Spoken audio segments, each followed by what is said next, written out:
Everyone, welcome to Cambians classes. Last class में हमने types of reaction के बारे में पढ़ा था और दो टाइप की रिएक्शंस पढ़ी थी, combination reaction and decomposition reaction. आज हम उसी टॉपिक को कंटिन्यू करेंगे और हमारा थर्ड टाइप ऑफ रिएक्शन है डिस्प्लेसमेंट रिएक्शन। इसको समझने के लिए आपको एक सिचुएशन समझनी पड़ेगी। मान लीजिए आप किसी पार्टी में गए हो, ठीक है। वहाँ पर आप एक चेयर पे बैठे हुए हो, आपके साइड में कोई एक और रैंडम कोई बंदा आके बैठ गया है, कोई और पर्सन आके बैठ गया है। तभी आपने देखा कि आपका बेस्ट फ्रेंड उस पार्टी में एंटर किया। तो आपका बेस्ट फ्रेंड आपके पास आया, उसने जो आपके साइड में बैठा हुआ था उससे कहा कि आप थोड़ा साइड होकर बैठ जाइए, मुझे अपने फ्रेंड के पास बैठना है। तो उसने क्या किया कि वो जो साइड में पर्सन बैठा हुआ था आपके साइड में, उसको वहाँ से उठाया और उसकी जगह पर खुद बैठ गया। इसी को बोलते हैं डिस्प्लेसमेंट। बिल्कुल सेम चीज़ यहाँ पे रिएक्शन में होगी। यहाँ पे क्या होगा कि एक एलिमेंट होगा और एक कंपाउंड होगा। कंपाउंड के बारे में आप 9th क्लास में पढ़ चुके हैं, फिर भी मैं एक छोटा सा आपको आइडिया दे देती हूँ। कंपाउंड क्या होता है कि जिसमें एक से ज़्यादा डिफरेंट एलिमेंट्स कंबाइन होते हैं एक साथ, उसे कंपाउंड बोला जाता है। तो कोई एक एलिमेंट आएगा, एक कंपाउंड में से किसी एक एलिमेंट को उसके प्लेस से हटाएगा और खुद उसके प्लेस पे आकर बैठ जाएगा या फिर बॉन्डिंग कर लेगा। तो इसी को ही हम बोलेंगे डिस्प्लेसमेंट रिएक्शन। जैसे कि आप यहाँ पर देख सकते हो कि एक कंपाउंड था जिसमें ए और बी दो कोई एलिमेंट है या ग्रुप ऑफ एटम है, और एक थर्ड एलिमेंट है सी। अभी सी ने क्या किया, ए के पास से बी को रिप्लेस कर दिया। आप देख सकते हो सी ए के पास खुद आके बैठ गया और उसने बी को रिप्लेस कर दिया। तो इसी को हम बोलेंगे डिस्प्लेसमेंट रिएक्शन। डेफिनेशन देख लेते हैं। The reaction in which an element, एक कोई भी रैंडम एलिमेंट, एक एलिमेंट डिस्प्लेस करेगा अनदर एलिमेंट को, किसी दूसरे एलिमेंट को उसके कंपाउंड से। तो यहाँ पर सी ने डिस्प्लेस किया है बी को उसके कंपाउंड ए बी से। फॉर एग्जाम्पल, जैसे हम एग्जाम्पल देख लेते हैं। आयरन है और हमारे पास CuSO4 कॉपर सल्फेट का सॉल्यूशन है। तो यहाँ पर क्या हुआ है, आयरन ने कॉपर को उसके प्लेस से, उसके सॉल्यूशन से डिस्प्लेस कर दिया है। तो कॉपर अलग एलिमेंट हो गया और खुद ने सल्फेट के साथ SO4 के साथ यहाँ पर सॉल्यूशन बना लिया है और अब ये क्या बन गया है, आयरन सल्फेट। ठीक है। अच्छा, अब एक बात आती है कि क्यों आयरन ने कॉपर को क्यों डिस्प्लेस किया। क्या सब में ऐसा हो सकता है, कोई भी किसी को भी डिस्प्लेस कर सकता है? नहीं। अगर उस पार्टी में आपके साइड में आपका बेस्ट फ्रेंड बैठा होता और कोई और आकर बोलता कि आप साइड हो जाइए, मुझे आप दोनों के बीच में बैठना है, तो क्या आप इतना इजीली उसको बैठने देते? नहीं, क्योंकि आपकी और आपके बेस्ट फ्रेंड की जो बॉन्डिंग है वो स्ट्रॉन्ग है, और जो नेक्स्ट जो कोई पहला पर्सन आया है उसकी रिएक्टिविटी या उसकी एक्टिविटी आपके साथ इतनी ज़्यादा नहीं है। ठीक है, ये तो हमको वहाँ से कंडीशन समझ में आ गई। अब हम कैसे पता करेंगे कि किस एलिमेंट की एक्टिविटी कितनी है? तो उसको पता करने के लिए हमारे पास एक एक्टिविटी सीरीज़ होती है। आपको इसको बिल्कुल ऐसे ही लर्न करने की ज़रूरत नहीं है। आप 2-3 दिन इसको देखोगे तो देख के ही आपको मोस्टली एलिमेंट्स के बारे में पता चल जाएगा। मैं आपको एक बार दिखा देती हूँ। जैसे मैंने यहाँ पर लिखा हुआ है, एक एक्टिविटी सीरीज़ है हमारे पास। यहाँ पर सबसे पहले potassium, sodium, calcium, magnesium, aluminium, zinc, iron, hydrogen, copper, Ag and Au, silver and gold. तो आप देख सकते हो मैंने जो एग्जाम्पल लिया था वो किसका लिया था कि Fe ने Cu को रिप्लेस किया। अब Fe Cu को क्यों रिप्लेस कर पाया? क्योंकि आप एक्टिविटी सीरीज में देखो तो Fe कहाँ पर लाई करता है, हेयर, एंड Cu हेयर। मतलब Fe की एक्टिविटी या रिएक्टिविटी Cu से ज़्यादा है। Fe ऊपर है Cu के, तो Fe की रिएक्टिविटी ज़्यादा है, इसीलिए Fe Cu को रिप्लेस कर पाया। ठीक है, आई होप आपको समझ आ गया होगा। Move to next type. Next type है डबल डिस्प्लेसमेंट रिएक्शन। देखिए, एक हमने पढ़ा है डिस्प्लेसमेंट और एक हमने पढ़ा है डबल डिस्प्लेसमेंट। ज़्यादा डिफरेंस नहीं है, जस्ट यहाँ पर ये होगा कि यहाँ पर डबल डिस्प्लेसमेंट होगा, मतलब डिस्प्लेसमेंट 2 बार होगा। कैसे? चलिए, इसके लिए भी हम एक सिचुएशन एज्यूम कर लेते हैं। मान लो आप किसी पार्टी में गए हो अगेन, बट इस बार आप अपने फादर के साथ गए हो। तो आप गए, आपको आपके फादर हैं, ठीक है। तभी उस पार्टी में एक दूसरी फैमिली एंटर करती है जो आपके बेस्ट फ्रेंड है, ठीक है। वो भी अपने फादर के साथ आया हुआ है और उसके फादर आपके फादर के बेस्ट फ्रेंड है। क्या होगा जब आप दोनों आमने सामने आएंगी, दोनों फैमिलीज, तो उसके फादर, आपके बेस्ट फ्रेंड के फादर और आपके फादर, वो दोनों आपस में बात करने लगेंगे और आप दोनों आपस में बात करने लगोगे क्योंकि आप बेस्ट फ्रेंड्स हो।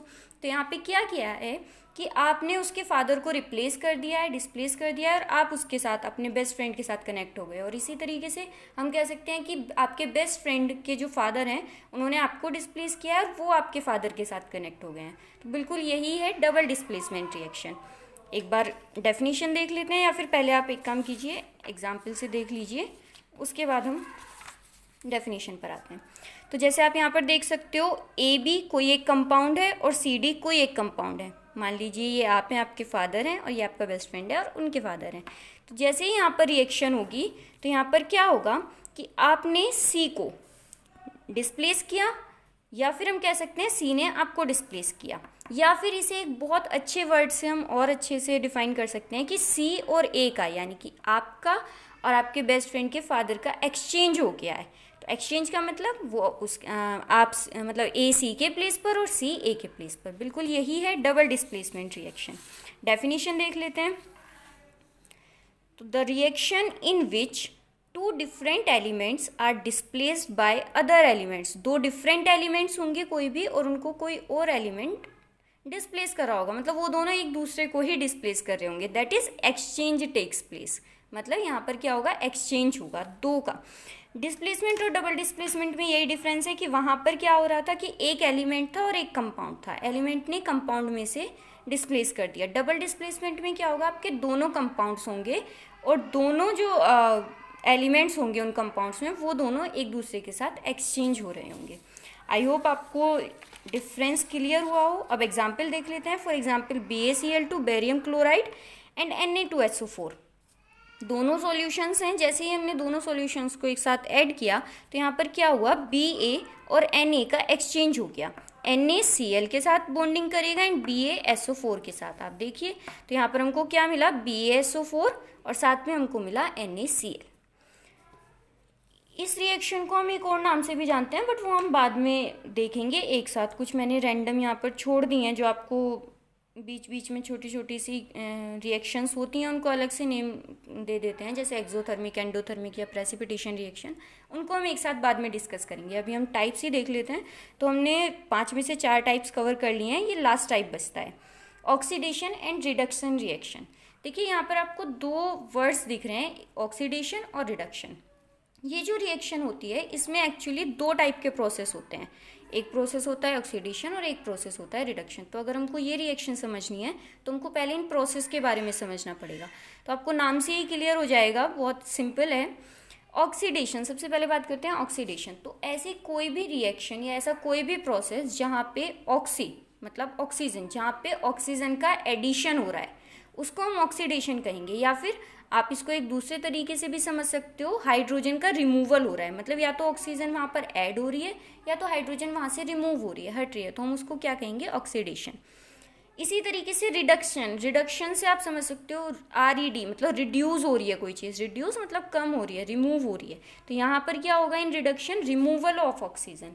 और रिमूवल ऑफ ऑक्सीजन, या फिर हम इसको दूसरे वर्ड्स में कह सकते हैं एडिशन ऑफ हाइड्रोजन। तो इसको याद करने में आपको बिल्कुल भी टेंशन लेने की ज़रूरत नहीं है, बहुत सिंपल है। आप बस एक चीज़ याद रखिए, कोई भी एक चीज़।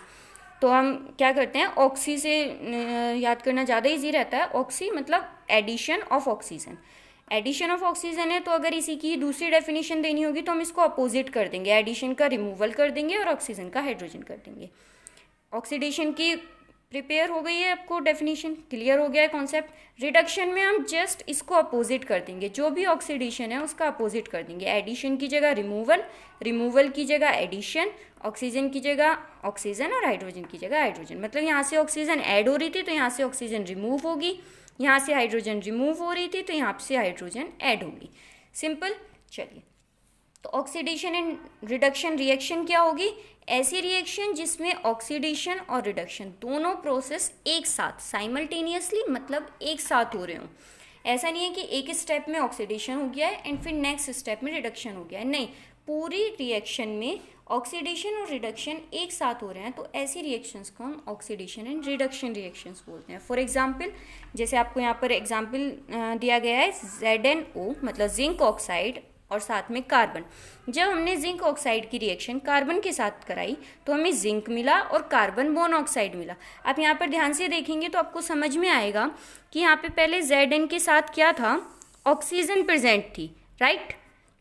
और अब यहाँ पे क्या हो रहा है, ये जो ZnO था जिसके साथ में ऑक्सीजन थी वो यहाँ पर सिर्फ Zn रह गया, मतलब यहाँ से ऑक्सीजन रिमूव हो गई। और हमने पढ़ा था रिमूवल ऑफ ऑक्सीजन क्या होता है, रिडक्शन।